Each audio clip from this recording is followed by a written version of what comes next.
कांग्रेस 2018 के विधानसभा चुनाव में 68 सीटों की रिकॉर्ड बहुमत के साथ सत्ता पर काबिज हुई थी। कांग्रेस सरकार किसानों के कर्ज माफी, 2500 रुपए प्रति क्विंटल से अधिक दाम पर धान खरीदी, बेरोजगारी भत्ता, तेंदुपत्ता खरीदी सहित विभिन्न योजनाओं के दम पर बहुमत के साथ सरकार बनाने में कामयाब हुई थी।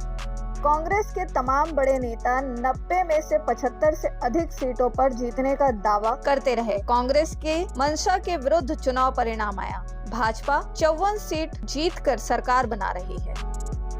इस बीच सबसे बड़ा सवाल यह है कि छत्तीसगढ़ में सरकार रहते हुए भी कांग्रेस चुनाव क्यों हार गई। कांग्रेस की हार के कई कारण हो सकते हैं, लेकिन हार के कारणों में जो सबसे आम बात है वो यह है कि छत्तीसगढ़ के राज्य नेतृत्व में भारी गुटबंदी थी। यह बातें वरिष्ठ आदिवासी नेता अमरजीत भगत ने स्वीकार किया है। कांग्रेस के चुनाव हारने को लेकर मंत्री अमरजीत भगत ने अपनी पार्टी के ही नेताओं पर सवाल उठाते हुए कहा, अपना अपना चलाने के चक्कर में सब निपट गए। जो जनता शायर है उसकी थोड़ी भी उम्मीद नहीं थी। आपस में सामंजस्य की कमी रही, जिसका असर दिखा। टिकट काटने का फॉर्मूला फ्लॉप होने को लेकर कहा, यह फॉर्मूला नहीं चल पाया। इसी के चलते एक दूसरे को निपटाने में यह हुआ। हाँ, समझ से परे है। आपस में थोड़ा सा तालमेल करके चुनाव लड़ना था, तालमेल की कमी दिखी और भारतीय जनता पार्टी का षड्यंत्र सफल रहा। तो क्या कांग्रेस अपनी गलतियों की वजह से हारी है? जब कोई चीज़ बुरा होता है तो कई चीज़ मिल करके बुरा होता है। एक तालमेल का कमी, दूसरा बीजेपी का षड्यंत्र और लोग अपना अपना चलाने के चक्कर में ज़्यादा ध्यान दिए, जिन वजह से इस प्रकार की स्थिति निर्मित हुई है। लेकिन ये तो अब रिजल्ट के बाद इन बातों का कोई महत्व नहीं है, ना औचित्य है। हम लोग हार गए, जनता ने बीजेपी को चुना है। मंत्री अमरजीत भगत के बयान पर बीजेपी प्रवक्ता संजय श्रीवास्तव ने तंज कसते हुए कहा, ये बयान अपने आप में मुख्यमंत्री भूपेश बघेल की कार्यप्रणाली को प्रदर्शित करता है। बीजेपी जो आरोप हमेशा से लगाती रही है कि अपनी मनमानी इस सरकार ने की है, उनके मंत्रियों ने की है, अंततः मंत्री अमरजीत भगत को ये स्वीकार करना पड़ा।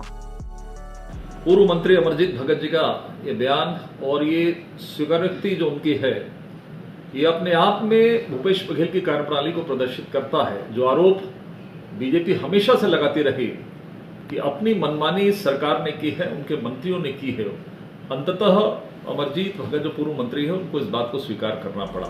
चुनाव में कांग्रेस की हार को लेकर पीसीसी चीफ दीपक बैज ने कहा, जनादेश का हम सम्मान करते हैं। चुनाव परिणाम हमारी अपेक्षा के अनुरूप नहीं आया। भाजपा के झूठ के सामने हमारा सच दब गया। छत्तीसगढ़ की जनता का हक मिले, इसके लिए संघर्ष जारी रहेगा। हार की वजह को लेकर समीक्षा करेंगे। अंतर्कलह की बात नहीं है, सभी बातों की समीक्षा करेंगे। देखिए, अमरजीत भगत जी वरिष्ठ नेता हैं और कई बार जीतते आए हैं, सरकार में मंत्री भी रहे।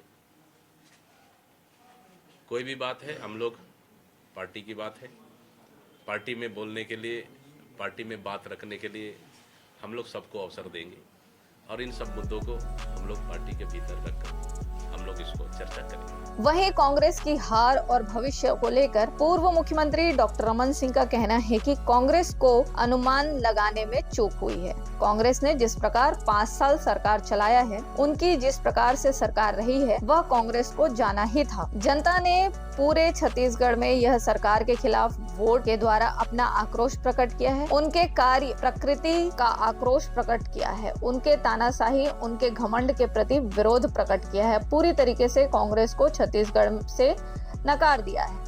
कांग्रेस को पूर्वानुमान लगाने में चूक हुई है और कांग्रेस ने जिस प्रकार 5 साल सरकार चलाया है, उनकी जिस प्रकार से नीयत और नीति रही है, उस सरकार को जाना ही था।